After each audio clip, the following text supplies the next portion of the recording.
I almost didn't make it because there was this internet issue and this hair and the hairspray's not working. Shout out to everybody. Oh my God, Leaf Lover Liz is so cute. Says that they're dancing, taking out my AirPods and my kids dancing too. Well, shout out to you guys. Shout out to all the beautiful members, guys. We gonna get right to the point. Let me shout out my beautiful members, of course. And as promised, I did come back. Uh, Make sure you hit that like button. Make sure you're sharing because we got a lot to get through and a lot to review. So we have Peekaboo Wim, Vic, Brienne, welcome, my love. Morals is in the house. Morals, no worries. And shout out to Morals who will be rewatching the what is it, the replay. Thank you. Shout out to the replay gang. Sakina, Liz, Sarah, my goodness, and I'm still congested, so keep that in mind. So, excuse me. Who else? Who else? Who else? Nebulous is in the house. Who else? Who else? I saw Sakina. Who else? Who else? All my beautiful members. Addie, welcome. I hope you're having a wonderful day as well. I got Nicole in the house. Hey, generally Jenny, my love. I hope you're doing well. Benita's in the house, and of course Sarah and everybody, all my beautiful members. Am I really? Well, I appreciate you because I tried. I'm trying. Listen, I'm working on some stuff. So I got a lot of stuff going on right now, but I'm working. I've been cleaning and my nose is soaked. I'm still very congested, but I'm getting there. I'm getting there. I'm getting there. Who else is in the house? Nicole, is Nicole in the house too? Did I say hello to Nicole? Shout out to Nicole. So many members that I have, so I have to, shout everybody out and thank you guys for coming. All right, we got to really get started because what had happened was we did like a late night live stream yesterday, and it was truly shouting out a channel by the name of True Crime Anayeli. And of course, their information is in the description box. Check them out. I saw that they grew um, another 100 plus subscribers. So shout out to them, and I hope that they continue to grow. What they did is that they posted the unedited versions, unedited versions videos of Alexee Trevino and what had happened. And honestly, it gives us a little bit of a different perspective. And I think that that is, when you see something that's unedited, right, without the TikToks, without law and crime, and it is what it is, it gives you a different perspective. So I am definitely down for that. But this is what I did because I thought that this was very much important to do. I woke up, I actually went to bed thinking about this, and I said, I got to do this, right? So I did a little like slides, not a PowerPoint, but just a little bit of, I think it's a Google Slides, PowerPoint, whatever. But I wanted, I'm a visual type of person, right? And I really wanted to understand timelines. And I wanted to understand, like, from the first interview right to where these detectives are asking all these people questions. They must have done a FOIA for sure, because I think that the videos, these statements kind of give us a little bit of a different impression about what exactly happened. And I appreciate it, but I kind of took some notes. So what I did is I listed the dates. Hey Lex, hey Shamina, my love, welcome. Haven't seen you in a minute. And Tazzy, welcome. What I did is I took the dates from like the first interview, right, to like with the professionals to kind of where we're at. There was one interview that I left off, which was the triage nurse, because I haven't watched it. And I said, I'm gonna watch it with you guys so you guys can give me an idea. Okay. I know. I know. I agree, Alexa. I agree. So some of this is like it all makes sense to me now, right? If I pay attention to the perspective of these professionals, I kind of get where everybody's coming from. So I thought, I was like, let me just cut it by slides, put the date of those interviews, and then have everybody kind of go from there, right? Step by step. So I started my notes with the doctor. Now, the doctor couldn't be in an interview room. She was via Zoom. The Zoom call was very pretty short, I would say. I mean, it was a very short interview to the point as to kind of what led up and what happened.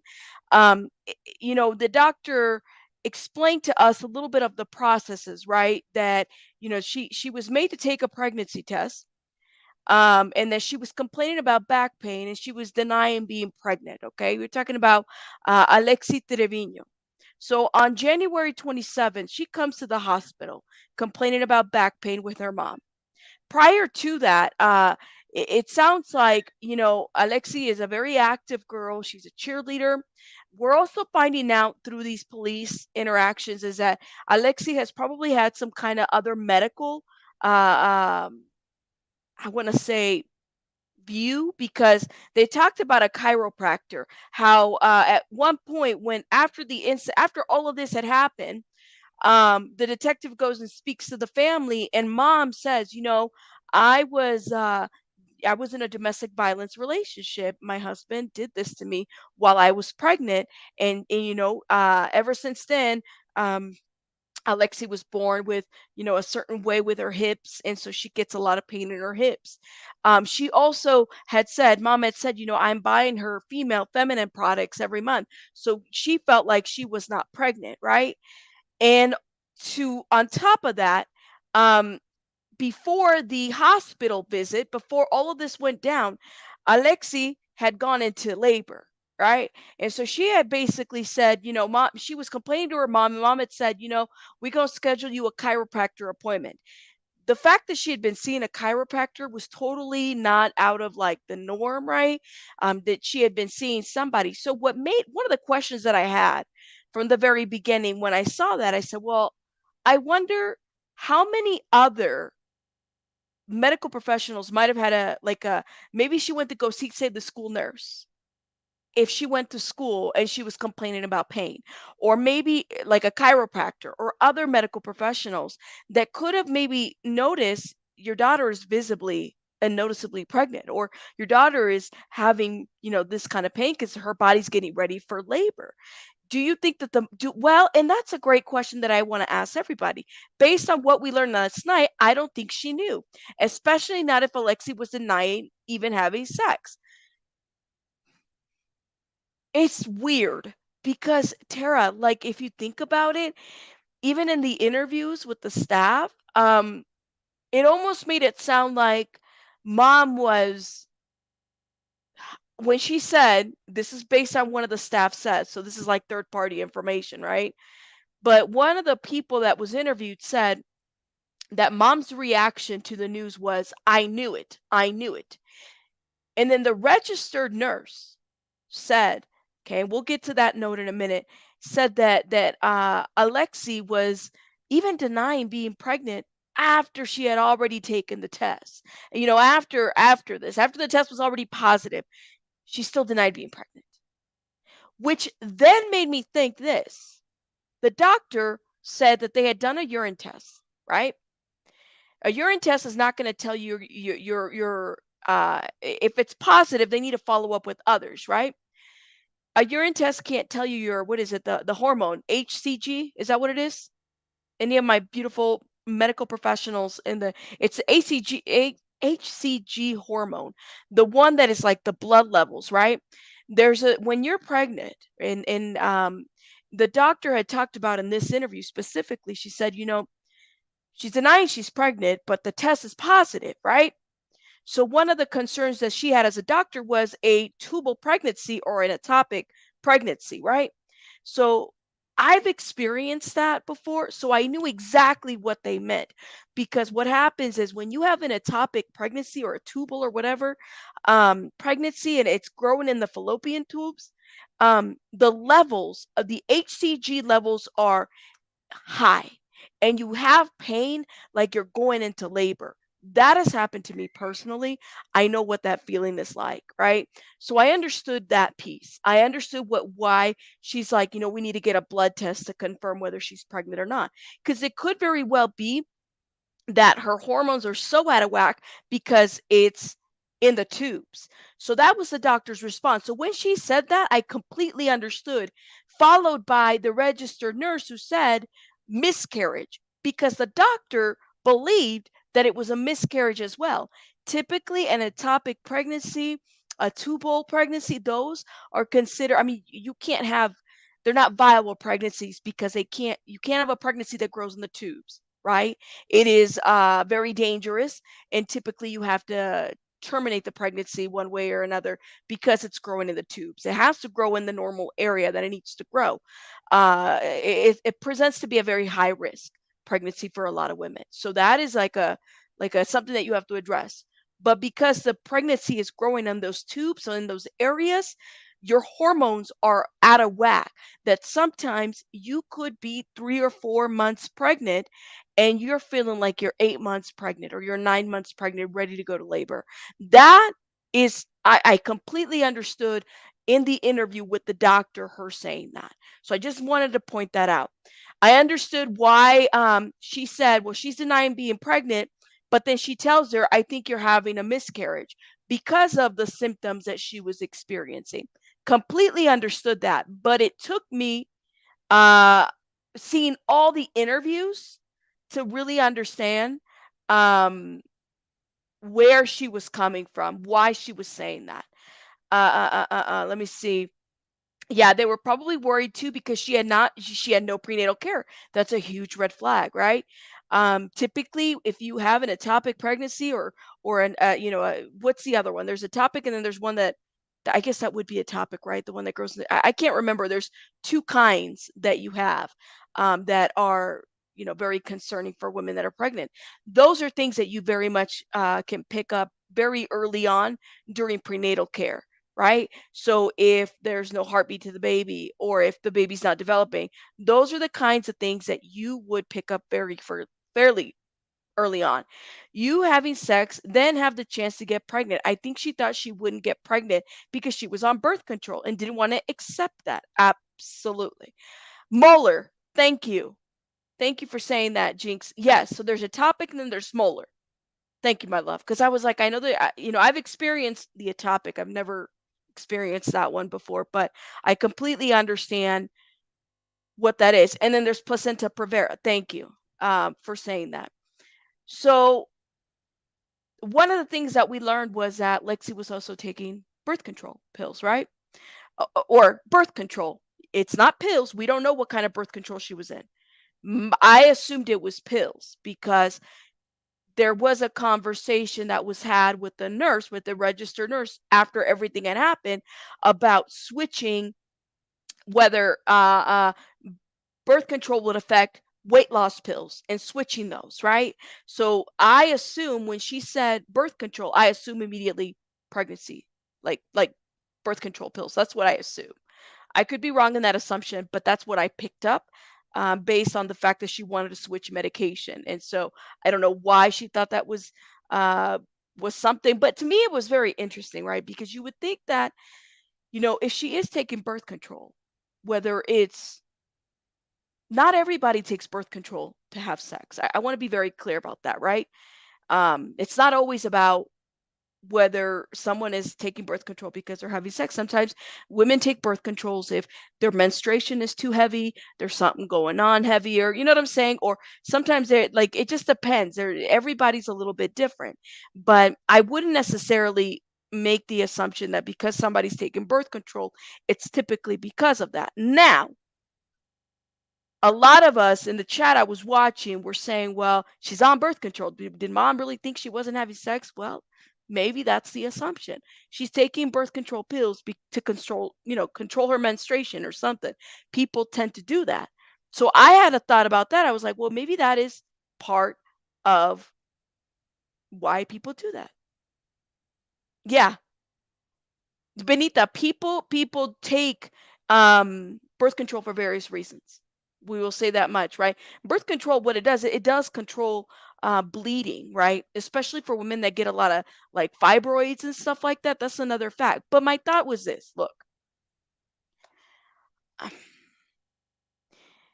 your daughter has a boyfriend. Boyfriend was at the hospital. She's been with this boyfriend for 2 years.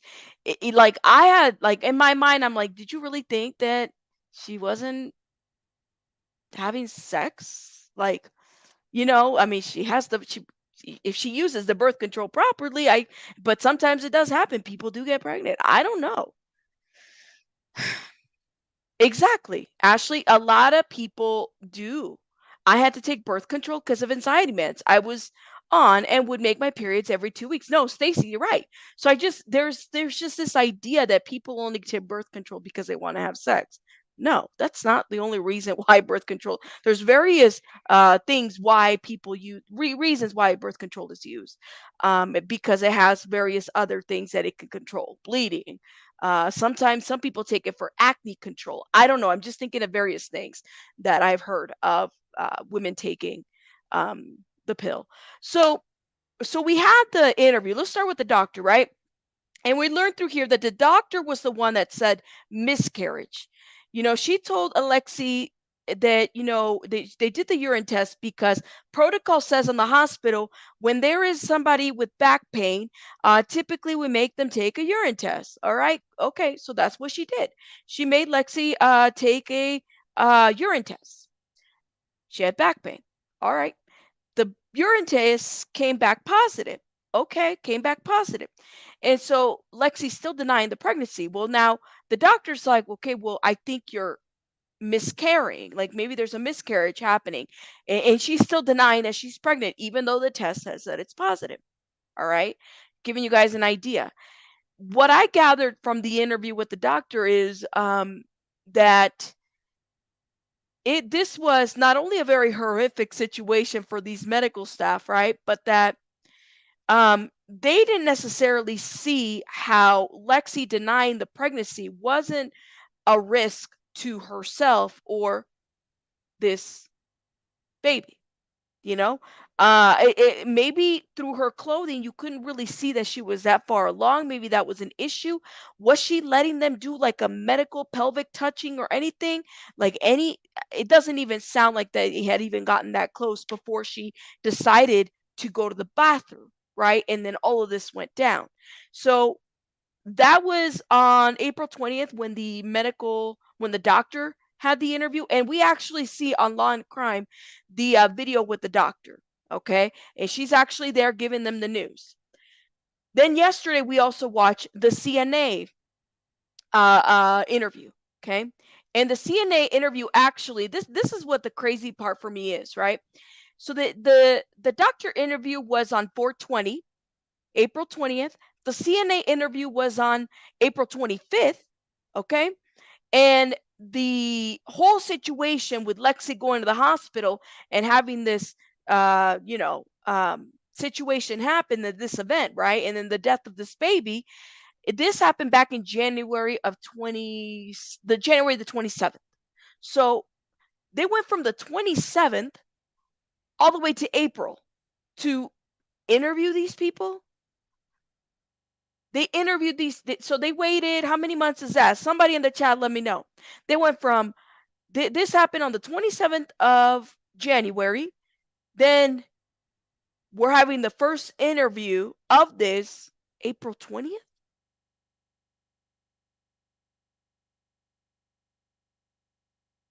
Anybody know any evidence? Like I was like, huh?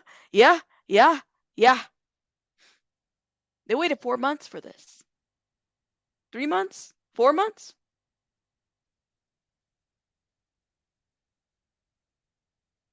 Yes, very likely so. So they had the autopsy for the baby and they waited. So basically they waited for these. That's what it sounds like to me, that it took that long.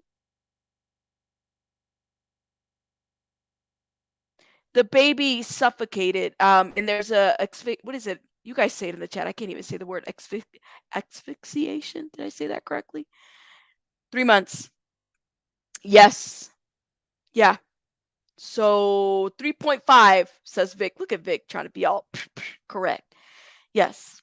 I also want to mention thank you. Thank you. Thank you. Thank you. Tazzy brings up a good point. There was no birthing center in this place, right? Keep that in mind. No birthing center.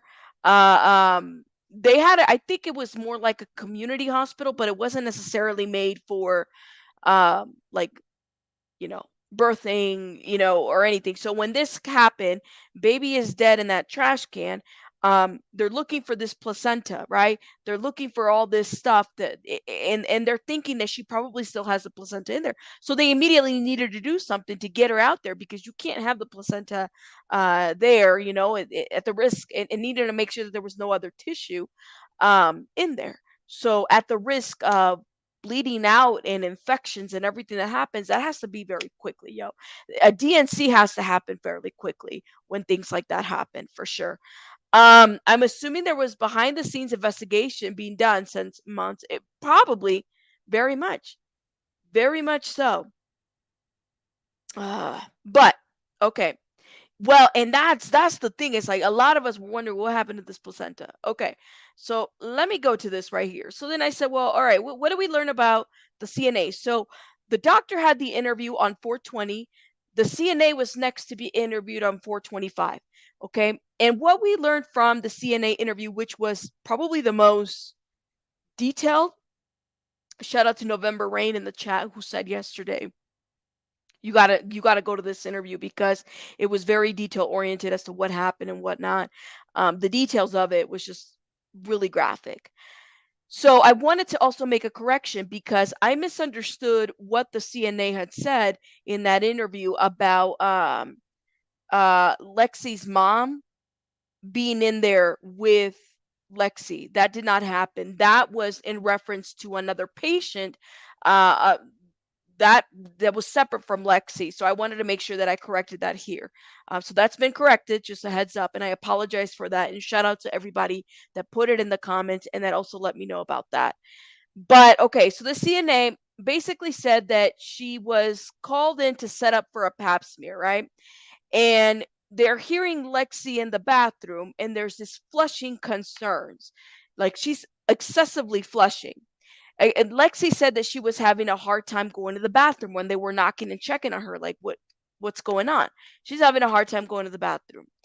So Lexi was told, you need to unlock this door because between the two, I believe it was a lab tech and the CNA, this CNA right here, they were having this conversation, and I think the lab tech's name is Erica. um they were having this conversation and they were kind of going back and forth like, well, she's flushing excessively. Like what if she's having a miscarriage and she's flushing? What is that possible, right? So they're hearing this like a lot of flushing, and they're asking her like, hey, like you don't, let us in there. Let's go in there, right? And she's not responding, and then finally, right when they were going to use the key to open the bathroom, she opens the door. Okay, so they had the spare key there, right? When they went in the bathroom, I mean, this CNA gave the details about the blood being everywhere. The lab tech, which was so interesting to me, that in this little statement investigation, they find out that the lab tech, who happens to be on vacation, actually took pictures with her phone of the bloody, horrific, gory situation in the bathroom. They was said that this girl had smeared blood everywhere. Well, the smearing came from her grabbing paper towels and trying to wipe and clean and wipe and clean, right? So that's what she was doing. She was wiping and cleaning, and so this is why it became so gory. That's what we learned from this specific situation. So then the CNA described it as like something had been ripped apart or pulled out. That's how graphic it was. They had to call housekeeping when the housekeeping was essentially the one when they were trying to change the liner and whatnot. And the CNAs, I guess, were still in that area. Felt the weight of the trash bin, and then realized that there was like it was just awkwardly weighted. It was too heavy, and then that's when they found a baby in there. The baby had like a double liner. It was twisted and tied in terms of like the liner and whatnot at the very bottom. And it was a clean liner. So she basically put like a new clean bag over this liner. All right. They had noticed that paper towels or not paper, yeah, what it would be paper towels, were on top of the baby. And so then that liner was tight, and that the baby had the bag to the face, and that the blood was fresh. Um, and the CNA said, and I quote, this is what she said, that because this was one of the questions that they had there was the amount of blood consistent with somebody giving birth and trying to clean it up? And she agreed. She said that it was consistent with somebody giving birth and trying to clean it up. Okay. Then the clean blood first and approaching later, or clean the blood first. Okay. So then she described this, and this is a note that I have here. That it looked like she was cleaning the blood first before approaching the liner. I'm trying to understand why I made that sense. Yeah, she was 19. She was 19. And that I don't know how she did that. I mean, I'd like to understand. Did she chew right through the cord? How do you the thickness? Listen, I've never felt an umbilical cord before. All right. Now I've seen babies after they're, but that's typically cut with the surgical, scissors and whatnot. But how? I don't know. And that's the mystery to me. I don't know how she would have done that. You know? I know. Let me look at these comments. Let me see. It really does sound horrible. So I was thinking about this. I said, intentionality is everything, right? Um, there is an intention, like there was intention behind trying to hide this. Okay. There was intention behind trying to, it wasn't like she put the baby there and there was no liner over it. Like she put the baby in the bin, and then she like put another liner, and then also like put paper towels on top of this baby, right? And intentionality was there. That's how I see it, right? So I don't know, as a prosecutor, and shout out to all my beautiful attorneys, lawyer, mystery maven, and whatnot, but if it met an element, right? Because in a crime, you don't need to meet all the elements. I think there's only one element that you would need to meet. That usually it's a civil case, but in a criminal case, you only need to meet one element for you to be charged, right? So I think intentionality here said a lot to me. Yes. Yes. They took the baby and performed life-saving measures. They attempted to. I would probably say that much. Okay. They attempted to, because doctor said in the last night video they did not. So it was kind of like the baby went to the charge nurse. Okay. And then when they got there, it was kind of like the baby was already gone. There was no more life measures to have done. There was no resuscitation of the baby. So essentially, when they saw the baby, the baby was already gone. Okay, there was nothing else. And I think what the doctor said is, I didn't want to disturb a crime scene at this point, which medical professionals, I would assume, have to kind of be cognizant of that, because at some point, when does this crime, when would this become a crime scene? I mean, I, I don't know. I don't know. But we see, Liz, and we don't even know that. We don't know if the cord was around the baby, because we don't know what happened. Like we don't know.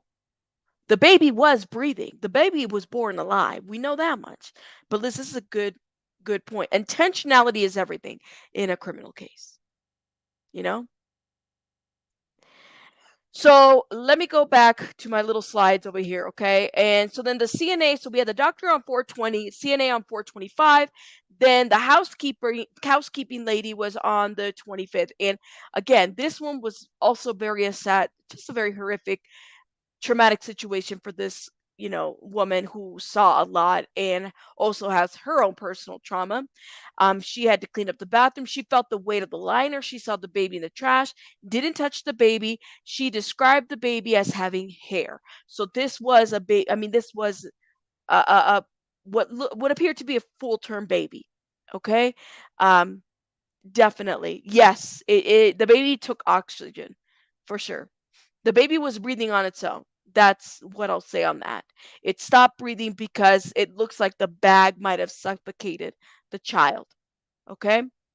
The ultrasound tech, okay, who was also interviewed here. said, and I'm sorry, my nose is a little runny, said that in the ultrasound tech interview was on 4/26. So she is a 24-hour, 24/7 call for ultrasounds, right? And so the baby had been delivered, concerns for placenta tissue. So she was told, the baby was already delivered, that we were worried about the placenta tissue. So she needed to go do an ultrasound. The ultrasound that she would be doing would be vaginal, right? She was initially told that she didn't need to do the ultrasound. So when she got there, they told her you don't need to do the ultrasound. But then she was told that basically Alexee had pulled, and this is what I heard because the volume on this was so freaking low. I literally had to like put it all the way up. I don't know if they really needed to have her speak closer to a recorder or something. But what I heard from her was that she was told that Lexi pulled the placenta out, so that there was no need for an ultrasound. Leslie spoke, say so then at the end she did wind up doing the ultrasound, but the ultrasound tech, she said she was very guarded about speaking because she didn't know what to say to her, and like, she didn't know what to say. Like, she was trying to be very careful what she said and didn't say around Lexi. Um, Lexi spoke to this tech, and she basically was saying that she was rapidly speaking, okay, and that she says she didn't know what was going on. She didn't know she was pregnant, and she's a cheerleader, and she didn't know, like, this has never happened to her before. So she went in there to essentially make sure that there was no placenta tissue. Tech said that no other trauma would have caused what happened. She said, Alexei spoke very, very fast. Like, that nothing else would have explained this. Hey, nay, nothing. So it just, I mean, this is the tech giving her thoughts on the matter, right? The charge nurse, who was interviewed also on April 26th, and we felt some type of way about the charge nurse here, and it just made sense to me, right? When I started actually doing my notes on this, because I said I get why the guy is mad, okay? Because everything's happened under his watch, right? He's the charge nurse. If there's a fire at the hospital, he still has to make sure that everything's still kind of rolling okay, right? That's what he has to do. He has to make sure that everything is rolling okay, that everything is still, even through trauma, they still have to push through. But there was something that he said that I said, I see why you're pissed off, doc. I see it. I see it, not doc, nurse. I saw what he's pissed off about. So on 4/26, he was interviewed, and the charge nurse is, let me see what my note says, is in charge of everything. So there wasn't a lot of communication with the charge nurse from the other med staff. That's what I gathered.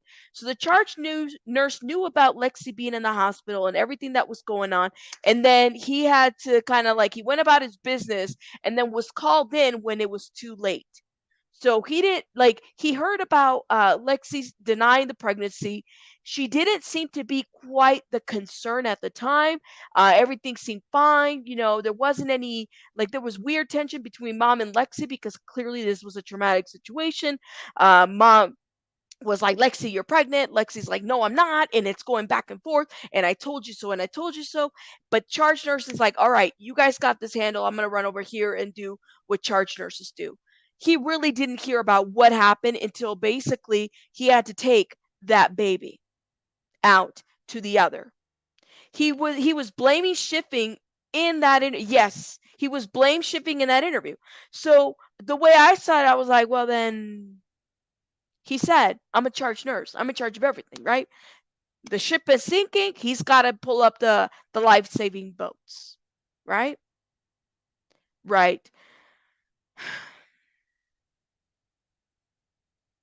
Yeah.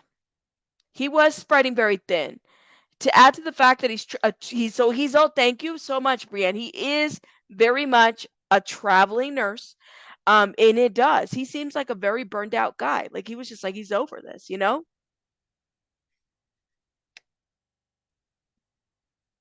I mean, this is a very sad situation, right? So he's over here saying, I don't This is what I do. So then this is what I understood. The charge nurse said that he knew of a urine test.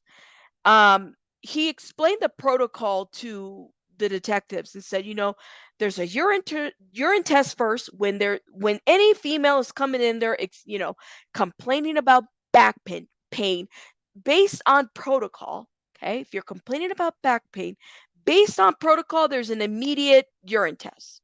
Okay, they took the pregnancy test. Alexee adamant that she was not preg and denies the pregnancy. So where I stood, I said, okay, so this wasn't the red flag. Was the charge nurse informed that she denied the pregnancy? Was this a red flag or not to any staff? And that's probably what I should have added more to that. After she denied the pregnancy, okay, he doesn't hear about the anything until like after. Charge nurse was later informed about the baby in the trash can by the tech. He tore the liner. Matter of fact, he described in detail how this baby was found, right? He described it. He had to tear the liner to get this baby out. The intentionality, there was, things wrapped under this baby to add more to make it more, I guess, make it more look like trash than anything. So nobody would check that area. So yeah, it was very much concerning. It was awful. He very very defiant demeanor and behavior, and is not no, he's not looking good. He wasn't looking good to me the day that it happened, but I believe it's because he also has a lot. So he's kind of like I was able to see a little bit of both ends. Here's a charge traveling nurse. He travels all over to these hospitals, right? And he's dealing with all kinds of stuff. And you're not working with the same people every day, right? And then you have different situations, and now this is happening on your shift. Um, exactly, Lex. This is where I felt like, I kind of hold the hospital liable to this. She was in there 20 minutes. I heard other people say she was in there for 10. The only way to truly know that is to look at the actual video. How long was she in this bathroom with this baby? And why? Why was there a delay? And why wasn't there more communication? Why wasn't it a red flag? The minute, listen, this is what I don't understand, right? Whether it was an ectopic pregnancy or not, I get it, or a molar pregnancy or whatever, I get it. Okay. But the red flag should have been right then and there when she denied that she was pregnant. Because A, you didn't know how far she was along. Say that this was an ectopic pregnancy, okay, and that her tube burst in the bathroom. I'm just giving you a scenario. That would have been a very bad situation for that hospital. She denied her pregnancy. So the way I saw it was like, well, that should have been eyes on, right? If a mom is substance, say she never got prenatal care, which is Lexi's case, but say a different mom is using substances, right? The hospital immediately red flags that situation. In this case, we just happen to have a kid, and a 19-year-old, okay, because she's an adult. Keep that in mind. We happen to have a 19-year-old saying, I'm not pregnant, but the urine test says that I am. Why wasn't that red flag there? And that's where I feel like the failure in the hospital part happened. This could have been prevented. It could have. Baby could have been saved. It didn't need to happen this way. Nope.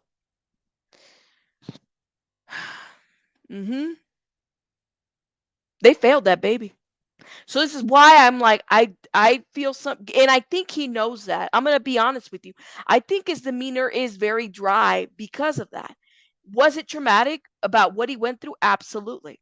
Absolutely. I don't take that away.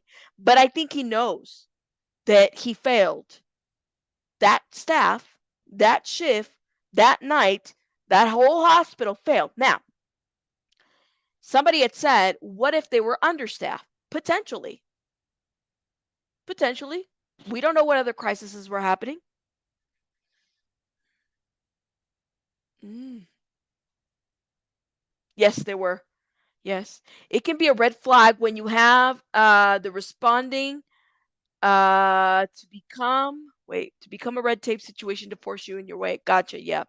I lived in a small town. I spent thousands of dollars traveling 6 hours to a children's hospitals. Even in a small hospital near me, wasn't capable of taking care of my baby and wasn't that great. Mm. Why wasn't she sent as soon as her test was positive? Why wasn't she sent out to the hospital, the main hospital? She could have been sent out. No, everybody failed. No OB. You're absolutely right. There was no OB there. No OB. There wasn't. Nobody. They weren't capable. So yes, there was a failure. There needs to be some type of policy or protocol. Like, I get it. Not every positive urine test is going to be an immediate, but this girl is complaining of back pain and she's denying it. And then you're having to order an HCG test. That should tell you right there something's going on. It's either in her fallopian tubes or something else. And if it's that intense, she's going to either have a burst tube or give labor to a baby. And that should tell you right then and there that this hospital was not equipped for that. Right? So yeah, I do feel like mm, there was a failure. There was. Absolutely.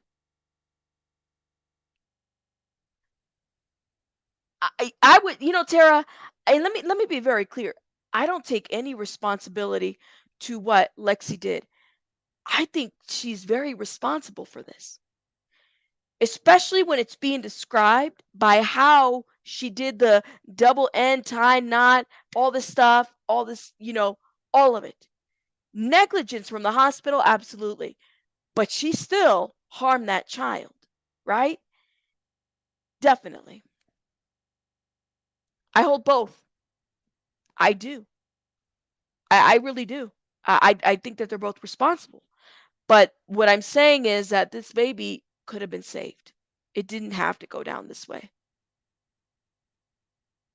Yep. I agree. It's not just the mother of the child who's at fault and the staff is. I think it's both. Both. But one is a murderer. I mean, there was intentionality behind that. And I think that that's where the prosecutor said, you know what, this it meets the element of this crime based on such and such penal code statute, yada yada yada, New Mexico, whatever. Okay, that's how I see it. Okay, so let me get back to my slides over here. Okay, so then on 427, the registered nurse. Now, the registered nurse was the one that we were like, did she say miscarriage? She said miscarriage. We totally said that because she confused us. But she was the nurse. This is what I was able to uh uh uh what is it? What's the word? This is what I was able to put together based on what the doctor on 420 said to what the nurse is saying. So it sounds like this registered nurse and that doctor were in the same room. Okay. So the RN didn't have much time to contact, like she didn't have much contact with Alexee. She took care of Alexee after the event. Blood from the bathroom to the room. That's what she noticed. She overheard the doc say that Alexee had a miscarriage. That potentially this is what was going on. This was before what happened in the bathroom. She was present when the pelvic test was done. The ultrasound was done to determine more. What is it? Delivery content in there.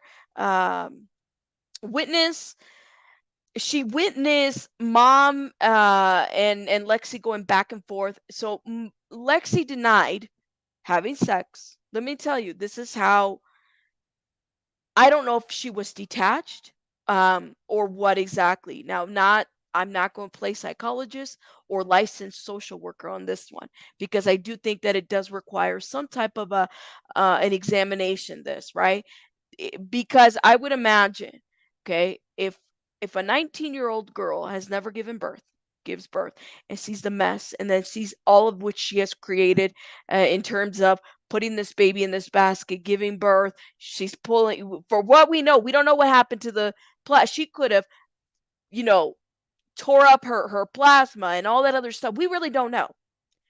If myself, I couldn't handle seeing blood like that as a 30-year-old plus woman, a 19-year-old woman seeing her own blood, the smell, all that involves when you're doing labor and all that other stuff. I would imagine that you would have to detach yourself from that situation. You would have to detach yourself. That doesn't take away from the fact that there was intent. But psychologically, I would imagine that you would have to like whoosh, stoic. Because I'm going to tell you this, I didn't see a whole lot of shock in her. I saw her being very scared, but I didn't see a lot of shock. She was like crying. She was more upset about her mom than about what had happened. She didn't even scream out, girl.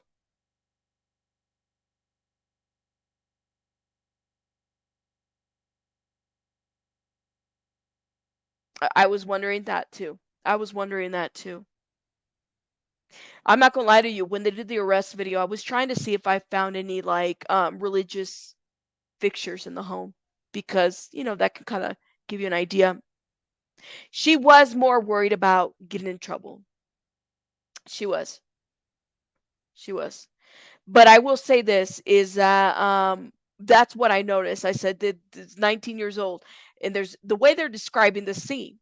Okay, you mean to tell me that that didn't register in her head? Like nothing?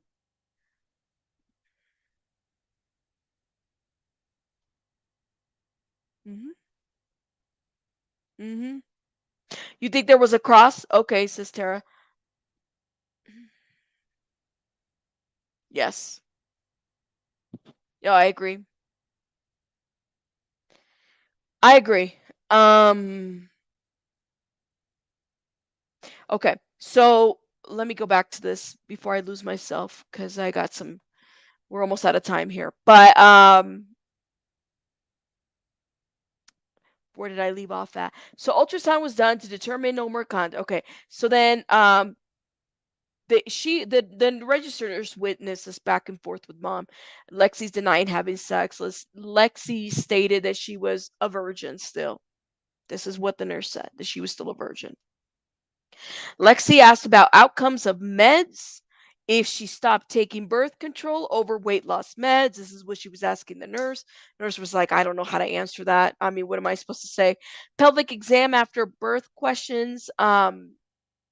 So they were doing the pelvic exam and then they were like, I guess, questioning in terms of the detectives were wondering whether her pelvic felt like after she gave birth, was there a difference or something to that effect. I wasn't really sure about the questioning. It was almost like I think they were really asking about the cervix more than than that area, but I was trying to figure out where he was going with that, and I had a hard time understanding that question. RN felt that she was trying to hide the pregnancy for a long time, and that was what the RN said. She said, this seemed like she was trying to hide this for quite some time. Yeah, that was very confusing to me. Very confusing. So they're saying that it was a boy, and they're saying that it was a full term. That's what they're saying. That's what's been put out there. I want to go to the one, and again, you guys check this channel out. They're the ones that have released the full hospital videos, body cam videos of what happened. Um, there was one interview that we missed, and that was with the triage nurse. So we're gonna watch that right now. Let me know your thoughts in the comments.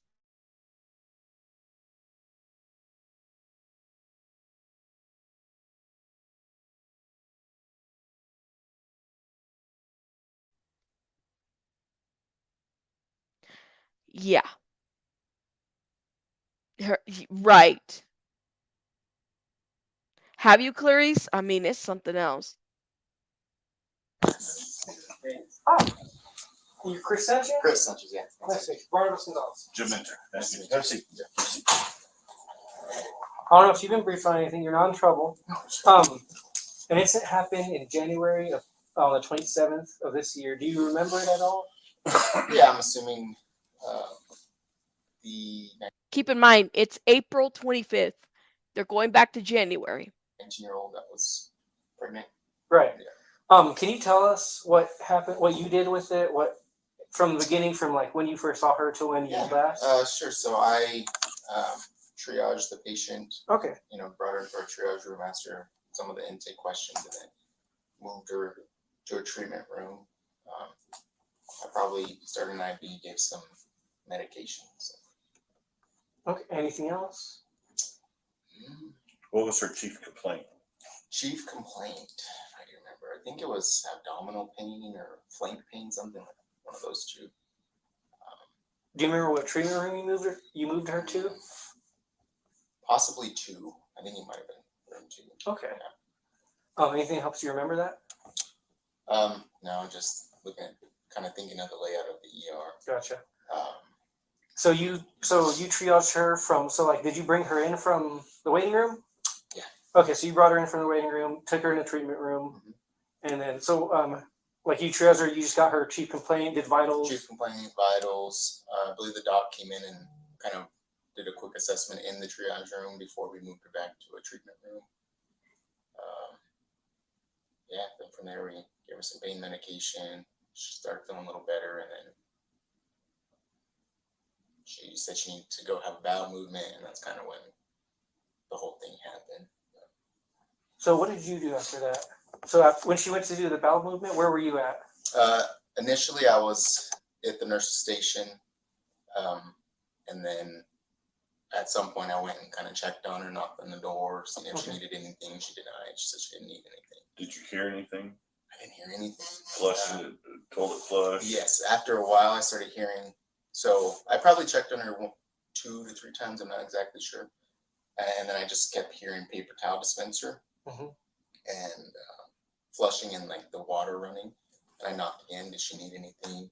Denied anything. And then eventually it got to a point where I said, "You need to come out."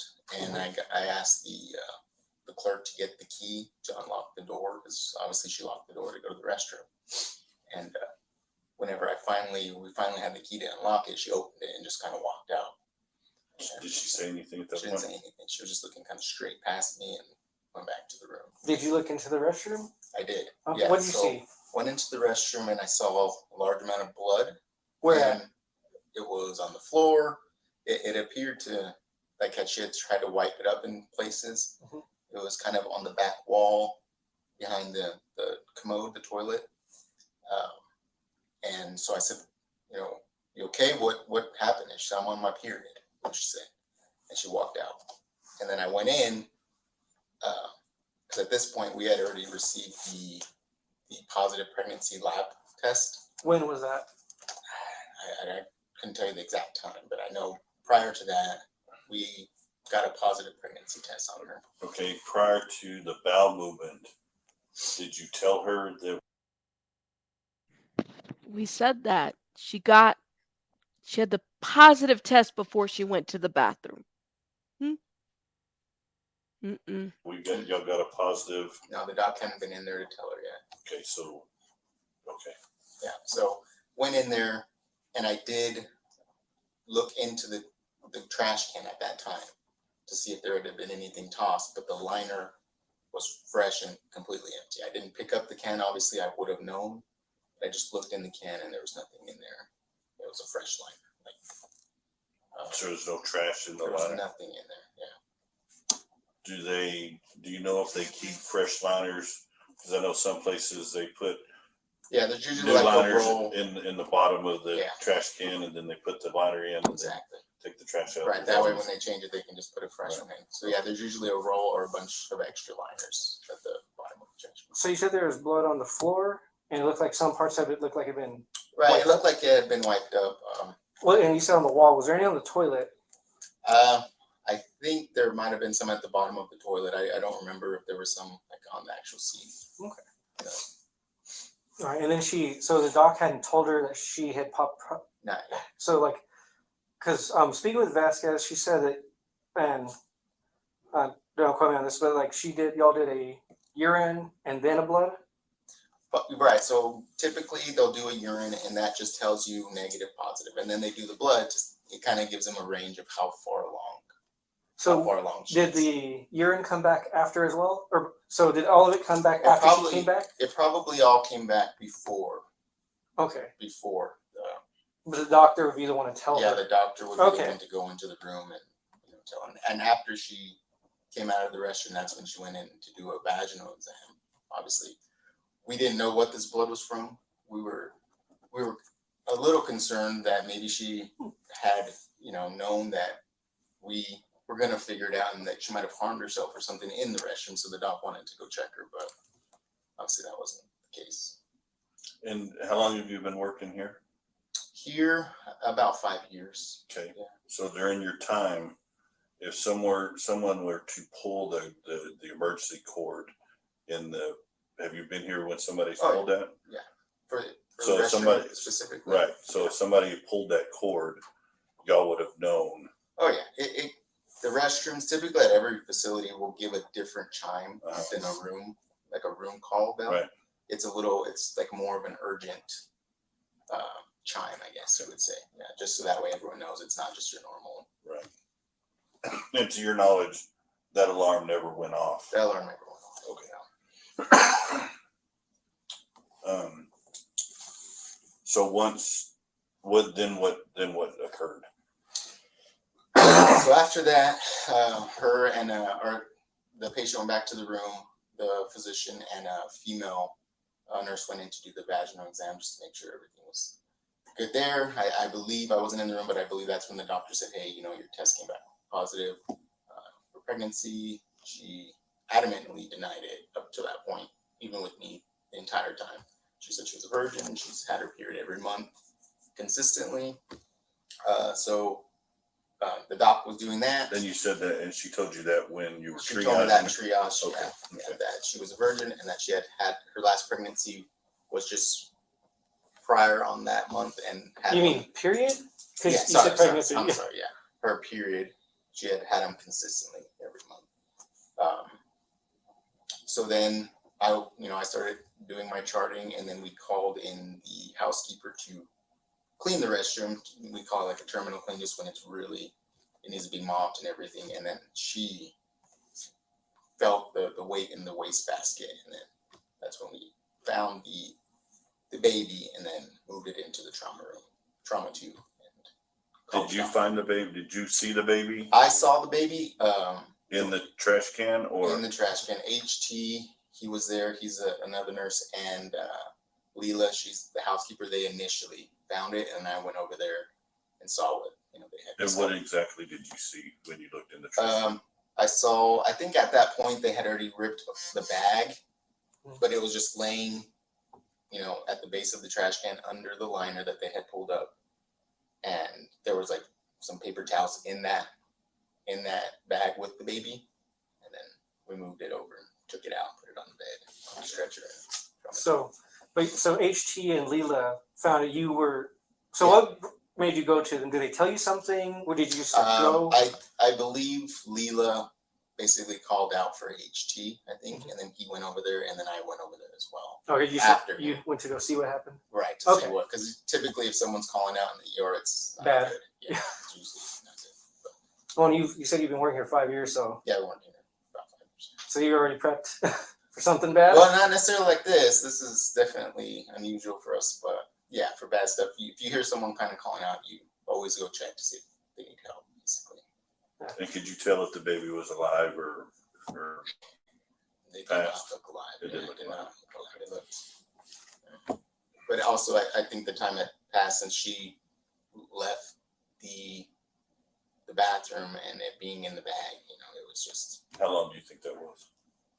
Maybe like 10 or 15 minutes. I just have a guess. I don't know. And after the doctor went in and told her she was pregnant, did you have any other contact with her after that? With the patient, Mm-hmm.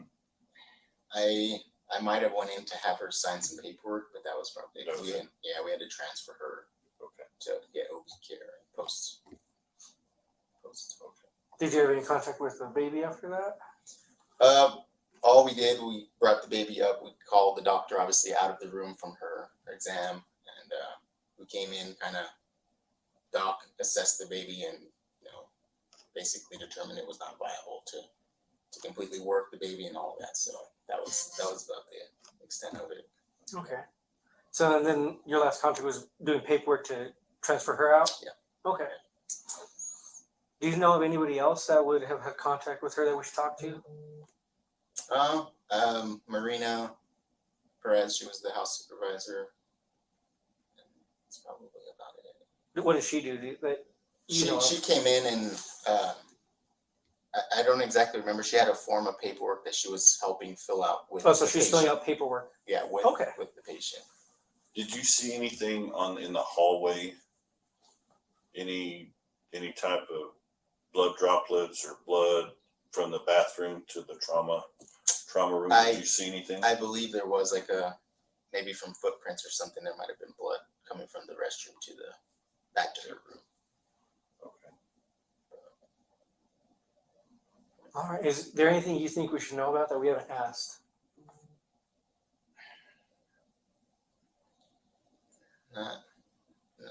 Not necessarily, not like factual things, just it seemed like we were being just deceived from the beginning, but that's just my take on it. It seemed like she was very manipulative with us. And what did she appear like when she came in?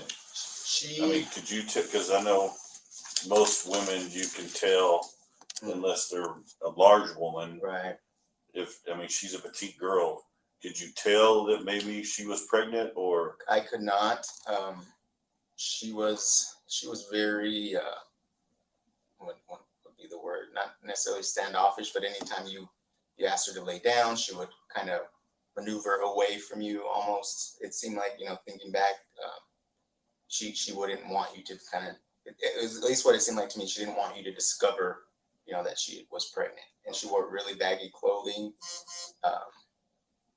Yeah, and she wouldn't sit still for you. I'm sure she was very uncomfortable too, but yeah, she wouldn't allow you to do it. All right. Can we get a contact? Yeah. And and even listening, so he's the second person, because the doctor said, and he's the other one who said that she was very manipulative and not answering questions, and very standoffish in her responses, which I guess would make sense, right? If she's being heavily guarded to what's going on. Now, I'm going to be heading out, but before I head out, I want to play this part. And then maybe, I don't know if we'll do another late night, but especially because it's very hard for me to give commentary late night. But I want you to listen to this call, and then we might be back live later on tonight as well. Listen to this call. This is the detective calling mom. Listen. Hello? Hi, Miss Rodriguez. Yes, sir. Hi, this is Detective Gonzalez, Artesia Police Department. Who is this? Detective Gonzalez, Artesia Police Department. Yes, sir. Hi. I'm calling you today because I tried to get a hold of Alexee at school. Why would you go to school? Why wouldn't you come here to my house? Well, because you told me that I need to speak with a lawyer before you talk to me. But I need to hear that from Alexee first. Would she be willing to just tell me that in person at your house? Okay, why? What? Yeah, I'll have her tell you. So are you only going to talk to him with the lawyer, President? I need to hear it I have to be in person, man, so I know it's her. Hello? Hello? Hello? Hi, this is Detective Gonzalez. Okay. Hi, is this Alexee? Yes. Hi, ma'am. I just need to meet you in person. I know your mom told me for you that you want to talk. You'd only talk with a lawyer present. I just need to hear that in person, okay? I will talk with the lawyer present. I just have to hear that in person, okay? When would be a good time to meet you? To tell me that in person. You can come to my house right now, Detective Gonzalez, if you want to. I'm here and she's here. Okay, that'll work. I'll head that way then. All right, thank All right, you. thank you. Ooh. Let me know your thoughts in the comments about this. Of course, we reviewed this. Tell me what you guys think. Do you guys think that Mama was way off on this? What do you guys think about all these interviews and these notes? If I miss anything, please make sure you add more to it. That was just kind of my thought, the way in which I was processing events. I could be completely off, of course. But let me know your thoughts in the comments about this. I'm going to have to head out because I got to go tend to Baby Bunny. You guys have a good one. I will probably be back live later on. Rabbits out. Have a good one, guys.